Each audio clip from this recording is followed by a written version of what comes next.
Praise రాడమ్మ. Good morning. ప్రభువైన యేసుక్రీస్తు నామంలో ఈ ఉదయకాలపు శుభవందనాలు మీ అందరికీ తెలియచెప్తున్నాను.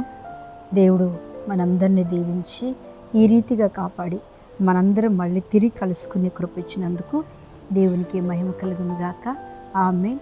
ఉదయకాలంన ఈరోజంతా ప్రభు మీకు తోడయుండి చక్కటి ఆశీర్వాదంతో, నెమ్మదితో, కాపుదలతో మీ పిల్లల స్కూల్కి వెళ్ళినప్పుడు కానీ, మీరు బయటికి వెళ్ళినప్పుడు, లోపలికి వచ్చినప్పుడు దేవుని కాపుదల దినము మీకును మాకును మనందరికీ దయచేయను గాక. ఆమెన్.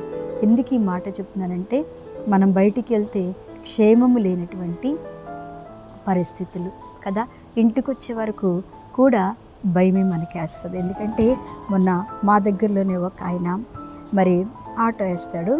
ఆటోకి వెళ్దామని చెప్పేసి అంటే మన చర్చిల వాళ్ళకి తెలిసిన వాళ్ళు చుట్టాలన్నమాట. వాళ్ళు వచ్చి నాకు చెప్పారు, ఆయన ఇంటి అంతా అయిపోయిందంట, భోజనం చేసేయంట, భార్యని టీ ఇస్తే నేను బయటికి వెళ్ళిపోతా, ఆటో వేసుకుని వెళ్తానని చెప్పాడంట.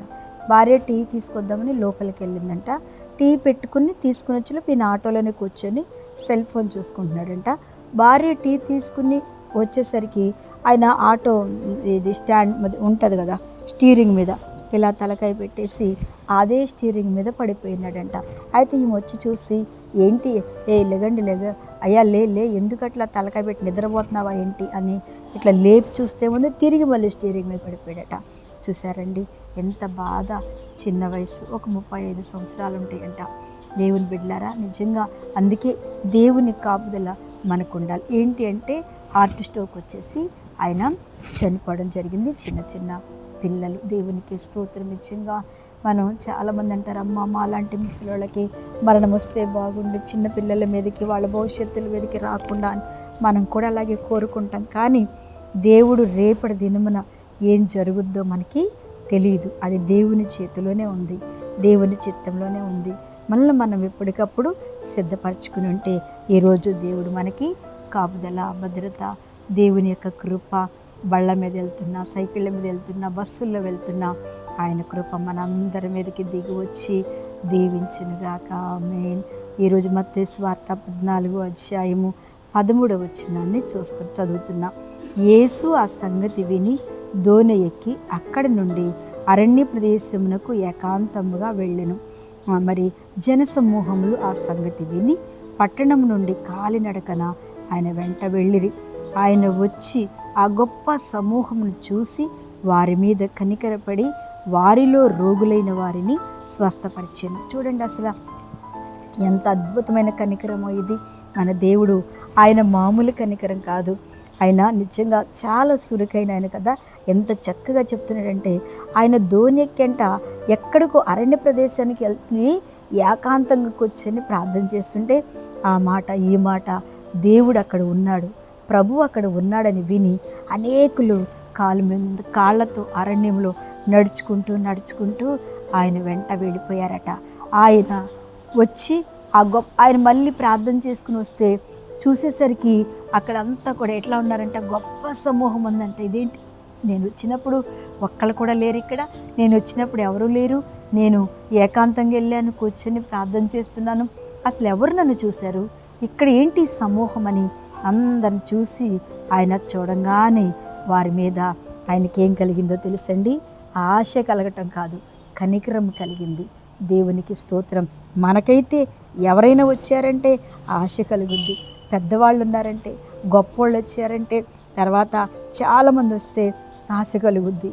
అంతేగా పేతురు దగ్గర అక్కడ శృంగారం అనే దేవాలయం దగ్గర అడుక్కునేవాడు ఆశపడి చూశాడు, ఏమన్నా వేస్తారేమోనని. కానీ ఆశ నిరాశ అయ్యి అద్భుతం జరిగింది. అలాగే దేవుడు ఇక్కడికి వచ్చినాక వాళ్ళందరి మీద దేవుడు కనికరపడి వారిలో రోగులైన వారిని స్వస్థపరిచెను. దేవునికి స్తోత్రం చెప్పండి. దేవుని కనికరం ఈ రోజున స్వస్థపరచడానికి సిద్ధంగా ఉన్నాడు ఆ దేవుడు. నా మీద కనికరం లేదు దేవుడికి, నా మీద జాలి లేదు దేవుడికి, నన్ను వదిలిపెట్టేశాడని ఎంతమందిమి చులకన మాటలు పొట్టిగానే మాట్లాడుకుంటాం. నువ్వే కాదులే, బాధ వచ్చినప్పుడు నేను కూడా, మనందరం మాట్లాడుకునే మాట. కానీ ఆయన అలా కనికరం లేకుండా నిన్ను దాటి వెళ్ళే దేవుడు కాదు. ఆ రోగులను విడిచిపెట్టి ఆయన వెళ్ళలేదు. దేవుని బిడ్డలారా, అక్కడికి వచ్చి చూసి ఏంటి ఎక్కడి నుంచి వచ్చారు వీళ్ళందరూ, అసలు నా శబ్దం ఎట్లని వచ్చి ఆ జనులను చూసి ఒక అద్భుతం ఏంటంటే స్వస్థపరిచాడు. రెండో అద్భుతం ఏంటంట మళ్ళీ అక్కడ వారికి భోజనం పెట్టాడు. అక్కడ ఉన్నటువంటి ఒక చిన్న బిడ్డ దగ్గర ఉన్న వాళ్ళ కదలనే లేదు, స్వస్థత ఇచ్చాడు. ఆ కనికరములోనే ఇన్ని ఆశీర్వాదాలు ఆయన మీదకి వచ్చినాయి కదండి. దేవుని బిడ్డలారా, అందరినీ బాగు చేస్తూ అందరి కష్టాలు చూస్తూ ఉండగానే ఇక్కడ చీకటి అయిపోయింది. ఆ చీకటి అయిపోయింది తెలియట్లేదు వాళ్ళకి, పగలైపోయింది కూడా తెలియట్లా. నిజమే, దేవుడు నీతో ఉన్నాడు. చీకట్లో ఉన్నాడు, పగలున్నాడు, మధ్యాహ్నం ఉన్నాడు. దేవుని సన్నిధి నీతో ఉంది. ఆయన నిన్ను స్వస్థపరుస్తాడు, నిన్ను తాకుతాడు. నీ మీద కనికరం ఉంది, కనికరం లేదనుకోబాకు. నన్ను ఎందుకో దేవుడు జ్ఞాపకం చేసుకోవట్లేదు అనుకోబాకు. దేవుడు నా మీద కనికరం రావట్లేదు అనుకోబాకు. అద్భుతమైన ఆశీర్వాదం అనే కనికరం ప్రభువైన యేసు నీ మీద, నీ ప్రార్థన జీవితం మీద, మీ కుటుంబం మీద ఈ దినమన దేవుడు కుమ్మరించి ఉన్నాడు. ఆమేన్. కళ్ళు మూసుకోండి, ప్రార్థన చేస్తా. మహాపరిశుద్ధుడా నా తండ్రి, ఎంతమంది ఈ వాక్యంలో లైవ్లో ఏకీభవిస్తున్నారు తండ్రి, ఈ వాగ్దానము ఆయన స్వతంత్రించుకుంటున్నారు. ప్రతి ఒక్కరికి మంచి కాపుదల, భద్రత, వారు అనుకున్న కార్యం చేసి వాళ్ళ కృపాక్షేమంలో వారి ఉంచుతూ అయ్యా, పుట్టినరోజు, వివాహదినం, ఎగ్జామ్ రాసిన బిడ్డలకు జయమిచ్చి దీవించమని యేసునామమున అడుగుచున్న తండ్రి, ఆమేన్. ప్రైజ్ రాడమ్మా. దేవుడు మిమ్మలను దీవించునుగాక. ఆమేన్.